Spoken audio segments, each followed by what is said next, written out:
Welcome back to Najash design. ഓണത്തിന് ഇപ്പോൾ trending ആയി വന്നിട്ടുള്ള ഒരു ഔട്ട്ഫിറ്റാണ് ഈ ഒരു ബനാറസി ബ്രൊക്കേഡ് സ്കേർട്ടും ടോപ്പും. അപ്പോൾ അതിൻ്റെ കട്ടിങ്ങും സ്റ്റിച്ചിങ്ങും ആണ് ഇന്നത്തെ വീഡിയോയിൽ ഉൾപ്പെടുത്തിയിട്ടുള്ളത്. ഇൻസ്റ്റഗ്രാമിലും വൈറലായിട്ടുള്ള ഒരു ഔട്ട്ഫിറ്റാണ് കേട്ടോ. അപ്പോൾ ആ ഒരു റെഫറൻസ് പിക്ക് കണ്ടിട്ടാണ് ഞാനിത് ചെയ്തെടുക്കുന്നത്. ഇത് നമുക്ക് ബഡ്ജറ്റ് ഫ്രണ്ട്ലി ആയിട്ടാണ് ചെയ്യുന്നത് കേട്ടോ. സ്കേർട്ട് നമ്മൾ രണ്ട് സൈഡും ബെൽറ്റ് ആയിട്ടാണ് കേട്ടോ ചെയ്തിട്ടുള്ളത്. ഇലാസ്റ്റിക് ഒന്നും കൊടുത്തിട്ടില്ല, രണ്ട് സൈഡും ബെൽറ്റ് കൊടുത്തിട്ടുണ്ട്. പിന്നെ നമ്മളൊരു ഹുക്ക് കൊടുക്കുന്നുണ്ട് കേട്ടോ, സൈഡിൽ ഹുക്കാണ്. അതുപോലെ തന്നെ താഴെ ഭാഗത്തേക്ക് സൈഡിൽ ഒരു സിബും കൂടെ അറ്റാച്ച് ചെയ്തെടുത്തിട്ടുണ്ട് കേട്ടോ. അപ്പോൾ നമ്മൾ ഇലാസ്റ്റിക് കൊടുക്കാത്തത് കൊണ്ട് തന്നെ സിബ് നമുക്ക് മസ്റ്റായിട്ടും ചെയ്യേണ്ടി വരും. ഇല്ലെങ്കിൽ നമുക്ക് കുട്ടികൾക്കൊക്കെ കൊള്ളാൻ ബുദ്ധിമുട്ടായിരിക്കും കേട്ടോ. സ്കേർട്ട് നമുക്ക് നമ്മുടെ ഹിപ്പിൻ്റെ ഭാഗം കുറച്ചൊരു എക്സ്ട്രാ വലിപ്പം ഉണ്ടാവുമല്ലോ, അപ്പോൾ അതിലൂടെ നമുക്ക് കയറ്റിയിട്ട് വേസ്റ്റിൻ്റെ ഭാഗത്തേക്ക് ഈ ഒരു ഹുക്ക് നമുക്ക് ടൈറ്റ് ചെയ്തെടുക്കാനാണ്. അപ്പോൾ നമ്മൾ ഇലാസ്റ്റിക് ഒന്നും കൊടുക്കാത്തത് കൊണ്ട് തന്നെ സിബ് വെക്കൽ മസ്റ്റായിരിക്കും. 7 വയസ്സായ കുട്ടികളുടെ മെഷർമെൻറ്റ്സിലാണ് കേട്ടോ ഞാനിത് ചെയ്യുന്നത്. അപ്പോൾ അതിന് വേണ്ടിയിട്ട് എടുത്തിട്ടുള്ള ഫാബ്രിക് ബനാറസി ബ്രൊക്കേഡ് എടുത്തിട്ടുണ്ട്. ഇത് നമുക്ക് സ്കേർട്ടിന് വേണ്ടിയിട്ടാണ് കേട്ടോ. അതുപോലെ തന്നെ ഓഫ് വൈറ്റ് കളറിലുള്ളതാണ് ടോപ്പിന് വേണ്ടിയിട്ട് എടുക്കുന്നത്. ഇത് അത്യാവശ്യം നല്ല ഗ്ലേസിങ് ഉള്ളൊരു മെറ്റീരിയലാണ് കേട്ടോ. ഇങ്ങനെ നമ്മളെ ശരീരത്തിലേക്ക് ഒട്ടി നിൽക്കാതെ ഒന്ന് പൊങ്ങി നിൽക്കുന്ന രൂപത്തിലുള്ള ഫാബ്രിക്കാണ്. അത്യാവശ്യം നല്ല തിക്നെസ്സും ഉണ്ട് കേട്ടോ. അപ്പോൾ നമുക്കിതിന് ലൈനിങ് കൊടുക്കേണ്ട ആവശ്യമൊന്നുമില്ല. പിന്നെ നല്ല ഗ്ലേസിങ് ഉണ്ട് കേട്ടോ. ഇത് ഞാൻ 1/2 മീറ്ററാണ് കേട്ടോ എടുത്തിട്ടുള്ളത്. മീറ്ററിന് 160 രൂപയാണ് വരുന്നത്. ബനാറസി ബ്രൊക്കേഡ് ഇത് അത്യാവശ്യം നല്ല റേറ്റുള്ളൊരു മെറ്റീരിയലാണ് കേട്ടോ. ഇത് നമുക്ക് റേറ്റ് കുറഞ്ഞതും കിട്ടുന്നുണ്ട്, കൂടിയതും ഉണ്ട് കേട്ടോ. അപ്പോൾ നമുക്കത് നമ്മുടെ ചോയ്സിനനുസരിച്ച് എടുക്കാം. ഞാനിവിടെ എടുത്തിട്ടുള്ളത് 2 മീറ്റർ ഫാബ്രിക്കാണ്. സ്കേർട്ടിന് മാത്രമായിട്ടാണ് 2 മീറ്റർ എടുത്തിട്ടുള്ളത്. ഇത് മീറ്ററിന് 280 രൂപയാണ് കേട്ടോ വരുന്നത്. അപ്പം ഇതിൻ്റെ താഴെ ഭാഗത്തായിട്ട് ഒരു ബോർഡറും പോകുന്നുണ്ട് കേട്ടോ. അപ്പോൾ ഞാൻ അങ്ങനത്തെ ഒരു ഫാബ്രിക്കാണ് നോക്കിയിട്ടുണ്ടായിരുന്നത്. ബോർഡർ ഇല്ലാത്തതും വരുന്നുണ്ട്, ബോർഡർ ഉള്ളതും വരുന്നുണ്ട് കേട്ടോ. സ്കേർട്ട് ചെയ്യാൻ നേരത്തെ എനിക്ക് ഭയങ്കര കൺഫ്യൂഷനായിരുന്നു കേട്ടോ. അപ്പോൾ താഴെ ഭാഗത്ത് ഈ ഒരു ബോർഡർ നമുക്ക് കിട്ടും വേണം. അപ്പോൾ നമ്മൾ അംബ്രല്ല കട്ടായിട്ട് ചെയ്യുകയാണെങ്കിൽ നമുക്ക് ആ ഒരു ബോർഡർ അങ്ങനെ കിട്ടിയില്ലല്ലോ. നമുക്ക് ഇതുപോലെ ആണ് അംബ്രല്ല കട്ടിന് വേണ്ടത്. അപ്പം ബോർഡർ നമുക്ക് എക്സ്ട്രാ കട്ട് ചെയ്തിട്ട് വെക്കേണ്ടി വരും. ഇല്ലെങ്കിൽ നമുക്ക് പ്ലീറ്റഡ് ആയിട്ടുള്ള സ്കേർട്ട് ചെയ്യാം, അല്ലെങ്കിൽ പാനൽ കട്ടായിട്ട് കട്ട് ചെയ്തിട്ട് അങ്ങനെയും ചെയ്യാം. അപ്പോഴും നമ്മൾ താഴത്ത് വരുന്ന ഒരു കരഭാഗം ഉണ്ടല്ലോ, അത് എക്സ്ട്രാ കട്ട് ചെയ്തിട്ട് പിന്നെ വെച്ച് കൊടുക്കേണ്ടി വരും കേട്ടോ. ഇല്ലെങ്കിൽ ആ ഒരു കട്ട് വരുമ്പോൾ അത്ര ഭംഗി ഉണ്ടാവില്ല. അപ്പോൾ എനിക്ക് ഇത് ഭയങ്കര കൺഫ്യൂഷനായിരുന്നു എങ്ങനെ ചെയ്യുമെന്ന്. പിന്നെ നമ്മൾ ചെറിയ കുട്ടികൾക്കൊക്കെ പാനൽ കട്ട് ചെയ്യുന്നതിലും നല്ലത് അംബ്രല്ല കട്ടായിട്ട് ചെയ്യുന്നതാണ് എനിക്ക് കുറച്ചും കൂടെ ബെറ്ററായിട്ട് തോന്നിയിട്ടുള്ളത് കേട്ടോ. അംബ്രല്ല കട്ടാകുമ്പോൾ താഴേക്ക് നല്ല ഫ്ലെയറും ഉണ്ടാവും. പാനൽ കട്ടാകുമ്പോൾ വലിയ ആൾക്കാർക്ക് പാനൽ കട്ട് ചെയ്യുമ്പോൾ നല്ല ഭംഗിയുണ്ടാവും, കാരണം നല്ല ഹൈറ്റുള്ള ആൾക്കാരല്ലേ. അപ്പോൾ താഴേക്ക് കുറച്ച് വീതിയിൽ വരും. മറ്റേത് താഴേക്ക് നമ്മൾ എത്ര വീതി മുകളിലും നമുക്കൊരു 1.5 ഇഞ്ച് 2 ഇഞ്ചൊക്കെ അല്ലേ എക്സ്ട്രാ എടുക്കാൻ പറ്റുള്ളൂ. അപ്പോൾ അതിലും നല്ലത് അംബ്രല്ല കട്ടായിട്ട് ചെയ്യാനാണ് ഞാനിവിടെ തീരുമാനിച്ചത്. പ്ലീറ്റഡ് അംബ്രല്ല കട്ടായിട്ടാണ് കേട്ടോ ചെയ്യുന്നത്. ഇതിൻ്റെ ഉൾഭാഗം വരുന്നത് ഇതുപോലെയാണ് കേട്ടോ. അപ്പോൾ അത്യാവശ്യം ത്രെഡൊക്കെ ഇങ്ങനെ വലിഞ്ഞ് നിൽക്കുന്നുണ്ട് ഉൾഭാഗത്ത്, അത്രയ്ക്ക് ഫിനിഷ് അല്ല. അപ്പോൾ നമ്മൾ എന്തായാലും ലൈനിങ് കൊടുക്കണം കേട്ടോ, അല്ലെങ്കിൽ കുട്ടികൾക്ക് എന്തായാലും ഇറിറ്റേഷൻ ആയിരിക്കും. അപ്പോൾ ഞാൻ ക്രേപ്പിൻ്റെ ലൈനിങ്ങും കൂടെ എടുക്കുന്നുണ്ട്. ഈ ഒരു കരഭാഗം കട്ടായി പോവാതെ ആ ഒരു ലൈന് ഞാൻ വിട്ടിട്ടാണ് ബാക്കി മെഷർമെൻറ്റ്സ് എടുത്തതിന് ശേഷം നമ്മളെ സ്കേർട്ടിൻ്റെ താഴെ ഭാഗത്തേക്ക് ഇത് ആഡ് ചെയ്ത് കൊടുക്കും കേട്ടോ. ഫാബ്രിക്കിൻ്റെ ടോട്ടൽ വിഡ്ത്തായിട്ട് നമുക്കിവിടെ 48 ഇഞ്ചസാണ് കിട്ടുന്നത്. അപ്പോൾ ഞാൻ അതും കൂടെ ഒന്ന് നോക്കുന്നുണ്ട്. നമുക്ക് അംബ്രല്ല കട്ടായിട്ട് ചെയ്യുമ്പോൾ ഇത് നമുക്ക് താഴെ ഭാഗത്തുനിന്ന് കിട്ടണമല്ലോ. ഇപ്പോൾ ഞാനിതിനെ നമ്മൾ അംബ്രല്ല കട്ടായിട്ട് ചെയ്യാനായിട്ട് എങ്ങനെയാണോ ഒരു കോണായിട്ട് മടക്കിയെടുക്കേണ്ടത് അതുപോലെ ഞാനൊന്ന് ഫോൾഡ് ചെയ്തെടുക്കുന്നുണ്ട് കേട്ടോ. 4ആയിട്ടാണ് മടക്കിയെടുത്തിട്ടുള്ളത്. ഇതുപോലെ കോണായിട്ടാണ് നമ്മൾ അംബ്രല്ല കട്ടിന് വേണ്ടിയിട്ട് ചെയ്തെടുക്കേണ്ടത്. അപ്പോൾ നമുക്ക് ഏതെങ്കിലും ഒരു എഡ്ജ് പിടിച്ചിട്ട് ഇതുപോലെ 4ആയിട്ടൊന്ന് ഫോൾഡ് ചെയ്തെടുക്കാം. താഴെ ഭാഗത്താണ് ഇതിൻ്റെ ആ ഒരു ബോർഡർ വരുന്നുണ്ടല്ലോ, അത് താഴെ ഭാഗത്തേക്ക് ആക്കിയിട്ടുണ്ട് കേട്ടോ. അത് നമ്മൾ കട്ട് ചെയ്യുന്ന സമയത്ത് അതിൽ കൊള്ളാനും പാടില്ലല്ലോ. ഇല്ലെങ്കിൽ നമുക്ക് ആദ്യമേ ആ ഒരു ഭാഗം കട്ട് ചെയ്തിട്ട് മാറ്റി വെക്കാം കേട്ടോ. അപ്പോൾ എനിക്ക് എന്തായാലും അതിൽ കൊള്ളാതെ തന്നെ കിട്ടും എന്നുള്ളത് കൊണ്ട് തന്നെ ഞാനത് ഇപ്പോൾ കട്ട് ചെയ്യുന്നില്ല. 7 വയസ്സായ കുട്ടിക്ക് എനിക്കിവിടെ കിട്ടിയിട്ടുള്ളത് ടോട്ടൽ വേസ്റ്റ് റൗണ്ട് 20 ഇഞ്ചാണ്. നമ്മളിവിടെ ഫാബ്രിക്കിനെ 4ആയിട്ട് മടക്കിയിട്ടാണ് ചെയ്യുന്നത്. അപ്പോൾ 20നെ 4 കൊണ്ട് ഡിവൈഡ് ചെയ്താൽ ഒരു ഭാഗത്ത് 5 ഇഞ്ചാണ് കിട്ടുക. അപ്പോൾ ഞാനിത് നോർമൽ അംബ്രല്ല കട്ടായിട്ടല്ല കേട്ടോ ചെയ്യുന്നത്, പ്ലീറ്റഡ് അംബ്രല്ല കട്ടായിട്ടാണ് ചെയ്യുന്നത്. നമുക്കിത് അംബ്രല കട്ട് ആവും വേണം, എന്നാൽ അരഭാഗത്ത് കുറച്ച് പ്ലീറ്റ്സും വരണം. അപ്പോൾ അങ്ങനത്തെ ഒരു രീതിയിലാണ് ഞാനിവിടെ കട്ട് ചെയ്തിരുന്നത്. അപ്പോൾ നമുക്ക് ടോട്ടൽ 20 ഇഞ്ച് കിട്ടിയാൽ പോരല്ലോ, നമുക്ക് പ്ലീറ്റ്സ് ആഡ് ചെയ്ത് കൊടുക്കും വേണം. അതുകൊണ്ട് തന്നെ അരഭാഗം 5 ഇഞ്ച് എടുക്കുന്നതിന് പകരം ഞാനിവിടെ 10 ഇഞ്ചായിട്ട് എടുക്കുന്നുണ്ട് കേട്ടോ. അപ്പോൾ ഒരു ഭാഗത്ത് നമ്മൾ 10 ഇഞ്ച് എടുക്കുകയാണെങ്കിൽ 4 ഭാഗത്തും കൂടി കൂട്ടിയാൽ 40 ഇഞ്ചായിരിക്കും കിട്ടുക. അതിന് നമ്മൾ പ്ലീറ്റ്സ് ഇട്ടിട്ട് 20 ഇഞ്ചായിട്ട് ചുരുക്കിയെടുക്കണം. അപ്പോൾ നമ്മൾ അരവണ്ണം ഇവിടെ ഒന്ന് മാർക്ക് ചെയ്തെടുത്തിട്ടുണ്ട്. ഇനി നമുക്ക് സ്കേർട്ടിൻ്റെ ഫുൾ ലെങ്ത്താണ് എടുക്കേണ്ടത്. എനിക്കിവിടെ സ്കേർട്ടിൻ്റെ ഫുൾ ലെങ്ത് ആയിട്ട് 27 ഇഞ്ചായിരുന്നു കേട്ടോ ഉണ്ടായിരുന്നത്. അപ്പോൾ ഞാനിവിടെ തയ്യൽ തുമ്പും കൂട്ടണം, അതുപോലെ നമുക്ക് വേസ്റ്റിൻ്റെ ഭാഗത്തേക്ക് 2 ഇഞ്ചിൻ്റെ ഒരു ബെൽറ്റും കൂടെ കൊടുക്കുന്നുണ്ട്. അപ്പോൾ നമ്മൾ അത് കുറക്കണം കേട്ടോ, അത് എക്സ്ട്രാ വെച്ച് കൊടുക്കുന്നതാണ്. അപ്പോൾ അത് അവിടെ കുറക്കുമ്പോൾ എനിക്കിവിടെ 25 ഇഞ്ചായിരിക്കും കിട്ടുക. പിന്നെ ഞാൻ താഴെ ഭാഗത്ത് നമുക്ക് തയ്യൽ തുമ്പും വേണം, അപ്പോൾ 1 ഇഞ്ചും കൂടെ നമ്മൾ കൂട്ടി കൊടുക്കുക. അപ്പോൾ 26 ഇഞ്ചായിട്ടാണ് ഞാൻ സ്കേർട്ടിൻ്റെ ഫുൾ ലെങ്ത്തായിട്ട് മാർക്ക് ചെയ്ത് കൊടുക്കുന്നത്. അപ്പോൾ നമ്മൾ അംബ്രല കട്ടായിട്ടാണല്ലോ ചെയ്യുന്നത്, അപ്പോൾ താഴെ ഭാഗത്ത് നമ്മൾ അംബ്രല കട്ടിന് വേണ്ടിയിട്ട് മാർക്ക് ചെയ്യുന്നത് പോലെ അങ്ങ് ആ റൗണ്ടിൽ മാർക്ക് ചെയ്തെടുക്കാം കേട്ടോ. ഇനി നമ്മൾ ഈ ഒരു മാർക്ക് ചെയ്തതിലൂടെ കട്ട് ചെയ്തെടുക്കാം. അപ്പം താഴെ ഭാഗത്ത് ഞാൻ പറഞ്ഞല്ലോ എൻ്റെ ആ ഒരു ബോർഡർ കൊള്ളാതെ തന്നെ എനിക്ക് കിട്ടിയിട്ടുണ്ട്. അപ്പോൾ ലെങ്ത്ത് നമ്മൾ നോക്കട്ടെ, എപ്പോഴും വിടുത്തും ലെങ്ത്തും നോക്കിയിട്ട് വേണം ഇതുപോലെ ചെയ്യാനായിട്ട്. അപ്പോൾ ഇതാ സ്കേർട്ടിൻ്റെ പോർഷൻ ഇതുപോലെ കട്ട് ചെയ്തെടുക്കുന്നുണ്ട്. ഇത് നമുക്ക് ഫുൾ അംബ്രല കട്ടായിട്ട് ആ ഒരു ഫ്ലെയറിൽ അത്ര കിട്ടില്ല കേട്ടോ, എന്നാലും ഇത് അത്യാവശ്യം നല്ല ഫ്ലെയറിലാണ് കേട്ടോ കിട്ടുക. പിന്നെ നമ്മൾ മുകൾ ഭാഗത്ത് പ്ലീറ്റ്സും കൂടി ഇട്ട് കൊടുക്കുമ്പോൾ അത്യാവശ്യം നല്ല ഫ്ലെയർ തന്നെ ഉണ്ടാവും കേട്ടോ. ഇനി നമുക്ക് താഴെ ഭാഗത്തുള്ള ഒരു ബോർഡർ ഉണ്ടല്ലോ, അതാണ് കട്ട് ചെയ്ത് മാറ്റേണ്ടത്. ഇത് നമുക്ക് സ്കേർട്ടിൻ്റെ താഴെ ഭാഗത്ത് ഫുള്ളായിട്ട് വെക്കാൻ എന്തായാലും ഉണ്ടാവില്ല കേട്ടോ. 2 മീറ്ററാണ് ഫാബ്രിക് എടുത്തിട്ടുണ്ടായിരുന്നത്. അപ്പോൾ 2 മീറ്ററാണ് നമുക്ക് ഈ ഒരു ബോർഡർ ഉണ്ടാവുക. 1 മീറ്റർ എന്ന് പറയുമ്പോൾ 40 ഇഞ്ചാണ്, 2 മീറ്റർ എന്ന് പറയുമ്പോൾ ഏകദേശം ഒരു 80 ഇഞ്ചിൻ്റെ അടുത്തുണ്ടാവും കേട്ടോ.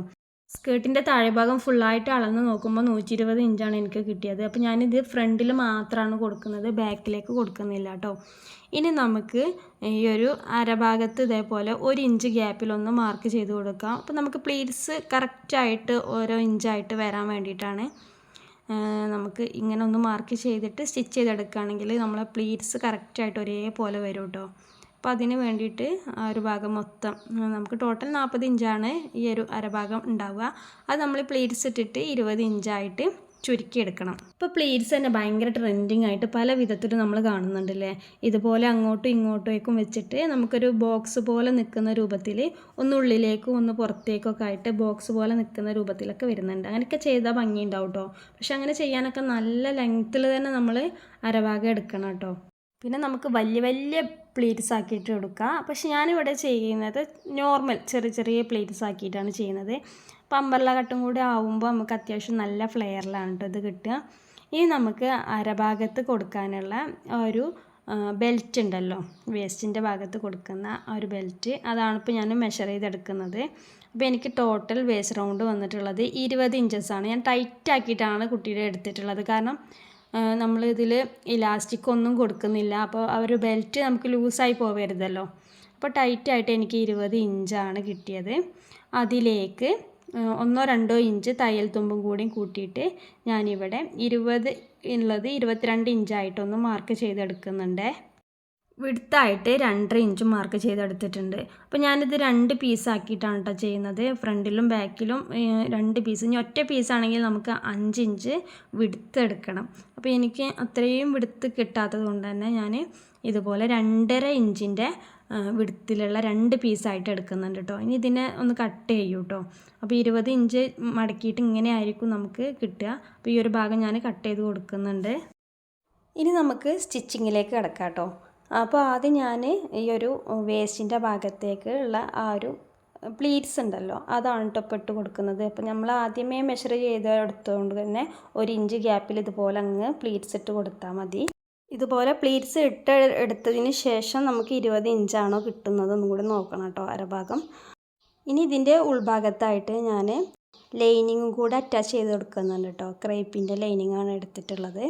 ലൈനിങ് പീസ് നമുക്ക് അംബ്രല കട്ടായിട്ട് അങ്ങനെയും കട്ട് ചെയ്തെടുക്കാം, ഇല്ലെങ്കിൽ നമുക്ക് സ്ട്രൈറ്റ് ആയിട്ട് കട്ട് ചെയ്തെടുത്തിട്ട് ഇതുപോലെ പ്ലീറ്റ്സ് ഇട്ട് എടുക്കാം കേട്ടോ. അപ്പോൾ ഞാനിവിടെ സ്ട്രൈറ്റ് ആയിട്ടാണ് കട്ട് ചെയ്തെടുത്തിട്ടുള്ളത്. എന്നിട്ട് പ്ലീറ്റ്സ് ഇട്ടിട്ട് ആ ഒരു ഭാഗത്തേക്ക് ഇത് ജോയിൻ ചെയ്തെടുക്കുകയാണ് ചെയ്യുന്നത്. അപ്പോൾ ലൈനിങ് പീസും കൂടെ നമ്മൾ ഇതുപോലെ പ്ലീറ്റ്സ് ആയിട്ട് എടുക്കുമ്പോൾ ഒരു അരഭാഗം നമുക്ക് കുറച്ചും കൂടി പൊങ്ങി നിൽക്കുന്ന രൂപത്തിൽ വരും കേട്ടോ. ഞാനിവിടെ ലൈനിങ് പീസിനെ കൂടി ജോയിൻ ചെയ്തെടുത്തിട്ടുണ്ട്. അപ്പോൾ ഇതാണ് നമുക്ക് ഉൾഭാഗം ഇതുപോലെയാണ് വരുന്നത്. രണ്ടും കൂടെ നമ്മൾ പ്ലീറ്റ്സ് ആക്കി എടുത്തുകൊണ്ട് തന്നെ അത്യാവശ്യം നല്ല പൊങ്ങി നിൽക്കും കേട്ടോ ഈ ഒരു ഫാബ്രിക്. വേസ്റ്റിൻ്റെ ഭാഗം ടാപ്പ് കൊണ്ട് അളന്ന് നോക്കിയപ്പോൾ എനിക്ക് 22 ഇഞ്ചാണ് കേട്ടോ ടോട്ടൽ കിട്ടിയത്. അപ്പോൾ നമുക്ക് ഓരോ 2 സൈഡിലും 1 ഇഞ്ച് വീതം തയ്യൽ തുമ്പിനും കൂടി പോയാൽ 20 ഇഞ്ചായിട്ട് നമുക്ക് കിട്ടും കേട്ടോ. സ്കേർട്ടിൻ്റെ സൈഡിലായിട്ട് നമുക്ക് സിബും കൂടി അറ്റാച്ച് ചെയ്ത് കൊടുക്കാനുണ്ട് കേട്ടോ. അപ്പം അത് ഇൻവിസിബിൾ സിബായിട്ടാണ് ചെയ്തെടുക്കുന്നത്.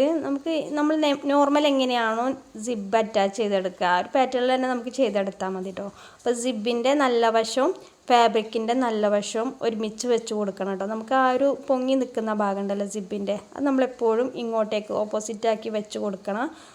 സിബിൻ്റെ തയ്യൽ തുമ്പ് വരുന്ന രൂപം അത് നമ്മൾ സ്കേർട്ടിൻ്റെ തയ്യൽ തുമ്പും കൂടെ ആ ഒരു സൈഡിലേക്ക് വരുന്നത് പോലെ വെക്കുക കേട്ടോ. എന്നിട്ട് തയ്ച്ചതിന് ശേഷം ഈ ഒരു ലൈനിങ് പീസ് ഉണ്ടല്ലോ അത് വെച്ചിട്ട് ഒന്നും കൂടി നമ്മൾ കവർ ചെയ്തെടുക്കുക കേട്ടോ. അപ്പോൾ ആദ്യം നമ്മൾ മെയിൻ ഫാബ്രിക്കിൻ്റെ മുകളിലാണ് സിബ് വെച്ച് കൊടുക്കുന്നത് കേട്ടോ. അപ്പോൾ സിബിൻ്റെ നല്ല വശം മുകളിൽ വരുന്ന രൂപത്തിൽ നമ്മൾ പിടിക്കുക കേട്ടോ.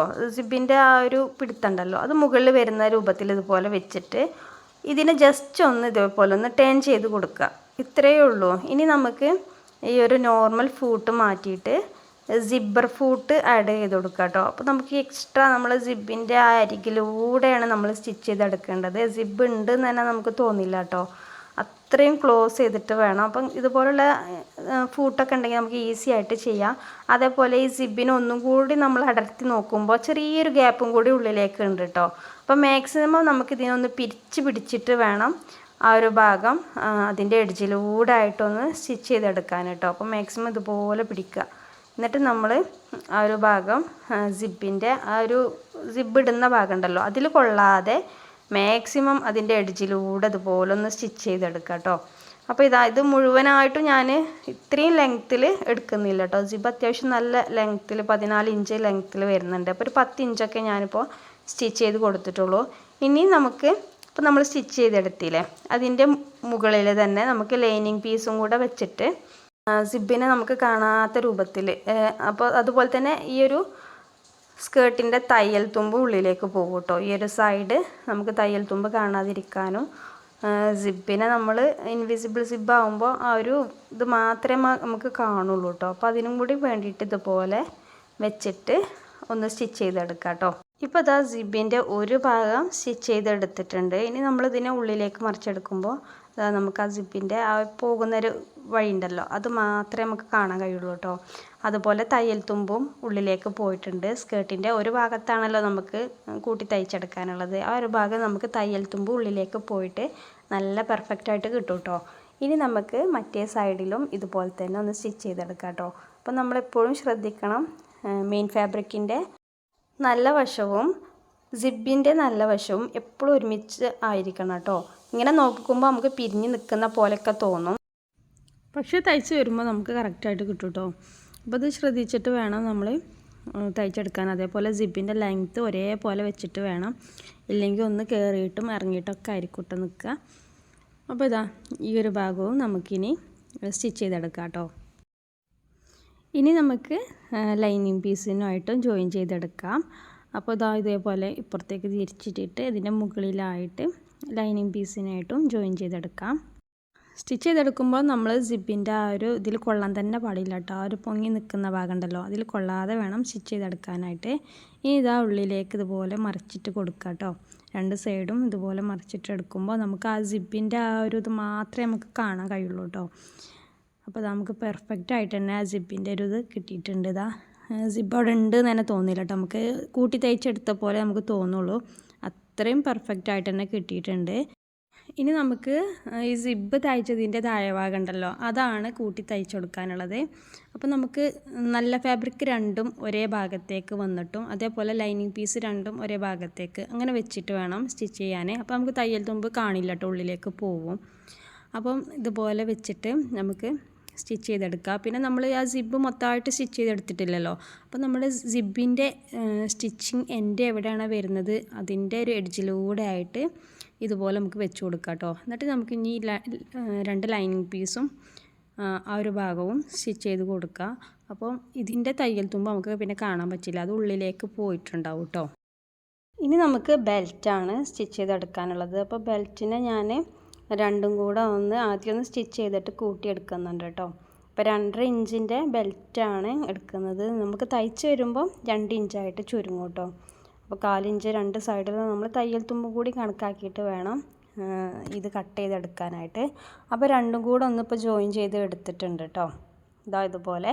ഇനി നമുക്ക് സ്കേർട്ടിൻ്റെ വേസ്റ്റ് ഭാഗത്തേക്കാണ് ഇത് ജോയിൻ ചെയ്ത് കൊടുക്കുന്നത്. അപ്പോൾ സിബിനെ ഇതുപോലെ ഓപ്പൺ ചെയ്ത് വെച്ചിട്ടുണ്ട്. ഇനി നമുക്ക് ഇതിൻ്റെ നല്ല വശത്തിൻ്റെ മുകളിലാട്ടോ വെച്ച് കൊടുക്കുന്നത്. എന്നിട്ട് ഇതിൻ്റെ എഡ്ജ് ഉണ്ടല്ലോ, ഇതുപോലെ ഒന്ന് ഫോൾഡ് ചെയ്ത് കൊടുക്കുക. മുകളിലേക്കാണ് കേട്ടോ വെച്ച് കൊടുക്കേണ്ടത്. അങ്ങനെ ചെയ്യുമ്പോഴാണ് നമ്മളിത് തിരിച്ചിട്ടെടുക്കുമ്പോൾ ആ ഒരു എഡ്ജ് ഭാഗം നമുക്ക് ഉള്ളിലേക്ക് പോകാൻ വേണ്ടിയിട്ടാണ്. എന്നിട്ട് നമ്മൾ അത്രയും ഭാഗം ആ ഒരു വേസ്റ്റിൻ്റെ ഭാഗം ഉണ്ടല്ലോ, അത്രയും ഭാഗം നമ്മളിതുപോലെ ഒന്ന് സ്റ്റിച്ച് ചെയ്തെടുക്കാം കേട്ടോ. ഇത് നമ്മൾ ഓപ്പോസിറ്റ് ഭാഗത്ത് എത്തുമ്പോഴും നമ്മൾ ആദ്യം ചെയ്തില്ലേ അതേപോലെ തന്നെ ആ ഒരു എഡ്ജ് ഭാഗം മുകളിലേക്ക് ഇതുപോലെ ഒന്ന് ഫോൾഡ് ചെയ്ത് കൊടുക്കുക കേട്ടോ. എന്നിട്ട് നമ്മൾ അവിടെ ഒരു ലോക്കും കൂടെ ഇട്ട് കൊടുക്കുക. ഇനി നമുക്ക് ഈ ഒരു ഭാഗത ഇതുപോലെ ഓപ്പൺ ചെയ്യുമ്പോൾ അതിൻ്റെ ഇത്രയും ഭാഗം നമ്മൾ ഉള്ളിലേക്ക് ഒരു തയ്യൽ തുമ്പായിട്ട് പോകും കേട്ടോ. എന്നിട്ട് ആ ഒരു ഭാഗം ഉണ്ടല്ലോ ഇതുപോലെ ഒന്ന് ഫോൾഡ് ചെയ്ത് കൊടുക്കുക. എന്നിട്ട് നമ്മൾ നല്ല വശത്തിന് മുകളിലേക്ക് വെച്ചിട്ട് താഴെയുള്ള തയ്യൽ തുമ്പും സ്റ്റിച്ചിങ്ങും ഒന്നും കാണാതെ പെർഫെക്റ്റായിട്ട് ഈ ഒരു ഭാഗം നമുക്ക് ഈസി ആയിട്ട് സ്റ്റിച്ച് ചെയ്തെടുക്കാൻ പറ്റും കേട്ടോ. പിന്നെ ഇത് നമുക്ക് നല്ല സുഖമുള്ളൊരു ഫാബ്രിക്കാണ്, കയ്യിൽ ഒതുങ്ങുന്ന ഒരു ഫാബ്രിക്കാണ് കേട്ടോ. സ്റ്റിച്ച് ചെയ്തെടുക്കാനും ഏതൊരു തുടക്കക്കാർക്കാണെങ്കിലും എല്ലാം ഇത് സ്റ്റിച്ച് ചെയ്തെടുക്കാൻ പറ്റുന്ന ഒരു ഫാബ്രിക്കാണ്. നമ്മൾക്ക് പിടിച്ചാൽ ഒതുങ്ങുന്ന ടൈപ്പ് ഫാബ്രിക്കാണ് കേട്ടോ. അപ്പോൾ ഈ ഒരു ബെൽറ്റിൻ്റെ ഭാഗവും ഇപ്പോൾ ഞാൻ ജോയിൻ ചെയ്തെടുത്തിട്ടുണ്ട്. ഇനി നമുക്ക് ഇതിൻ്റെ സൈഡും ചുറ്റുഭാഗത്തും കൂടെ ഓരോ സ്റ്റിച്ചും കൂടെ ഇട്ട് കൊടുക്കാം കേട്ടോ. സൈഡ് ഭാഗം രണ്ടും കൂടെ ഒരുമിച്ച് വെച്ചിട്ട് ഇതുപോലെ ഒന്ന് സ്റ്റിച്ച് ചെയ്തിട്ട് ഇട്ട് കൊടുക്കുക. ഇനി നമുക്ക് ഇതിൻ്റെ മുകൾ ഭാഗം ഉണ്ടല്ലോ, അത് നമ്മൾ രണ്ടും കൂടെ സ്റ്റിച്ച് ചെയ്തെടുത്തതാണല്ലോ, അപ്പോൾ ഒന്നൊന്ന് പതിഞ്ഞ് നിൽക്കാൻ വേണ്ടിയിട്ട് ആ ഒരു ഭാഗത്തും നമുക്ക് എഡ്ജിലൂടെ ആയിട്ടൊന്ന് സ്റ്റിച്ച് ചെയ്ത് കൊടുക്കുക. ഇപ്പോൾ ഏകദേശം നമ്മുടെ സ്റ്റിച്ചിങ് ഇവിടെ കഴിഞ്ഞിട്ടുണ്ട്. ഇനി നമുക്ക് ഇതിൽ ഈ ഒരു ഭാഗത്ത് ഒരു ഹുക്കും കൂടെ ആഡ് ചെയ്ത് കൊടുക്കാനുണ്ട് കേട്ടോ. അപ്പോൾ ഞാനിതാ ടോട്ടൽ മെഷർമെൻറ്റ്സ് നോക്കുന്നുണ്ട്. താഴെ ഭാഗത്ത് ബോർഡർ നമുക്ക് സ്റ്റിച്ച് ചെയ്ത് കൊടുക്കാം കേട്ടോ. അപ്പോൾ ഫ്രണ്ടിൽ മാത്രമാണ് ഈ ഒരു ബോർഡർ വെച്ച് കൊടുക്കുന്നത്, ബാക്ക് സൈഡിലേക്ക് എനിക്ക് തികഞ്ഞിട്ടില്ലായിരുന്നു കേട്ടോ. പിന്നെയും നമ്മൾ അത്രയും മീറ്റർ ഫാബ്രിക് എടുക്കണം, അതുകൊണ്ട് ഞാൻ ഫ്രണ്ടിൽ മാത്രമാണ് കൊടുക്കുന്നത്. ഈ ഒരു ഭാഗത്ത് നമുക്ക് ഹുക്ക് ഉണ്ടല്ലോ അതാണ് കേട്ടോ കൊടുക്കുന്നത്. ഇനി നമുക്ക് ഈ ഒരു ഞൊറിവൊക്കെ ഒന്ന് കറക്റ്റ് ആക്കിയിട്ടൊന്ന് അയൺ ചെയ്തെടുക്കാം കേട്ടോ. ഇതുപോലെ നമുക്ക് ഒട്ടും തയ്യൽ തുമ്പ് കാണാതെ തന്നെ നമുക്ക് ബൊട്ടിക് സ്റ്റൈലിൽ എങ്ങനെയാണോ ചെയ്തെടുക്കുന്നത് അതുപോലെ തന്നെ ചെയ്തെടുക്കാം കേട്ടോ. നല്ല പെർഫെക്റ്റ് ആയിട്ട് തന്നെ നമുക്ക് ചെയ്തെടുക്കാൻ പറ്റും. അതേപോലെ ഇതിൻ്റെ താഴെ ഭാഗത്ത് ആദ്യം ഞാൻ ഇതുപോലെ ഒന്ന് സ്റ്റിച്ച് ചെയ്തെടുക്കുന്നുണ്ട് കേട്ടോ. എന്നിട്ട് മാത്രമാണ് ആ ഒരു ബോർഡർ ഫ്രണ്ടിൽ മാത്രമാണ് വെച്ച് കൊടുക്കുന്നത്. ഇനി നമുക്ക് ഇതിൻ്റെ ഞൊറിവുകളൊക്കെ ഒന്ന് കറക്റ്റ് ചെയ്തിട്ടൊന്ന് അയൺ ചെയ്തെടുക്കാം കേട്ടോ. അയൺ ചെയ്തെടുക്കുക എന്ന് പറയുന്നത് വലിയൊരു പാർട്ടാണ് കേട്ടോ. നമ്മൾ ഈ ഒരു ഞൊറിവുകളൊക്കെ അങ്ങനെ ഇങ്ങനെയൊക്കെ ആയിരിക്കും നിൽക്കുക, അപ്പോൾ നമുക്കതൊക്കെ കറക്റ്റാക്കി വെച്ച് കൊടുത്തിട്ട് അയൺ ചെയ്യാം. അതേപോലെ നമ്മുടെ ഈ സിബിൻ്റെ ഭാഗവും എല്ലാം നമ്മളൊന്ന് അയൺ ചെയ്തും കൂടി ചെയ്തെടുക്കുമ്പോൾ ചെറിയ ചുരുക്കോ പിരിവുകളൊക്കെ ഉണ്ടെങ്കിൽ അതൊക്കെ നല്ല പെർഫെക്റ്റ് ആയിട്ടിരിക്കും കേട്ടോ. നമുക്ക് സ്റ്റിച്ചിങ്ങിൽ വരുന്ന ചെറിയ ചെറിയ അപകടങ്ങളൊക്കെ ഉണ്ടാവുമല്ലോ, അപ്പോൾ അതൊക്കെ നമ്മൾ അയൺ ചെയ്തിട്ട് നമുക്ക് നന്നാക്കിയെടുക്കാം. ഇന്നത്തെ വീഡിയോയിൽ ഈ ഒരു സ്കേർട്ടിൻ്റെ കട്ടിങ്ങും സ്റ്റിച്ചിങ്ങും മാത്രമാണ് കേട്ടോ ഇൻക്ലൂഡ് ചെയ്തത്. ടോപ്പിൻ്റെയും കൂടി ആകുമ്പോഴേക്ക് ഇത് അത്യാവശ്യം നല്ല ലോങ്ങായി വരുന്നുണ്ട് കേട്ടോ. അപ്പോൾ ടോപ്പിൻ്റെ ഞാൻ വേറെ ആയിട്ട് തന്നെ ചെയ്യാം. വീഡിയോ നിങ്ങൾക്ക് യൂസ്ഫുൾ ആണെന്ന് തോന്നുന്നുണ്ടെങ്കിൽ ലൈക്ക് ചെയ്യാനും ഹൈപ്പ് ചെയ്യാനും നിങ്ങളുടെ അഭിപ്രായങ്ങൾ കമൻസ് ആയിട്ട് അറിയിക്കാനും മറക്കരുത്. ഇനി നിങ്ങൾക്ക് ഏതെങ്കിലും ഔട്ട്ഫിറ്റൊക്കെ ഇതുപോലെ സ്റ്റിച്ചിങ്ങും കട്ടിങ്ങും ഒക്കെ കാണണമെന്നുണ്ടെങ്കിൽ അതും കൂടെ ഒന്ന് സജഷനായിട്ടൊന്ന് അറിയിക്കണേ. അപ്പോൾ ഞാൻ ആ ഒരു വീഡിയോ ചെയ്യുന്നതായിരിക്കും കേട്ടോ. Thank you for watching. Bye bye.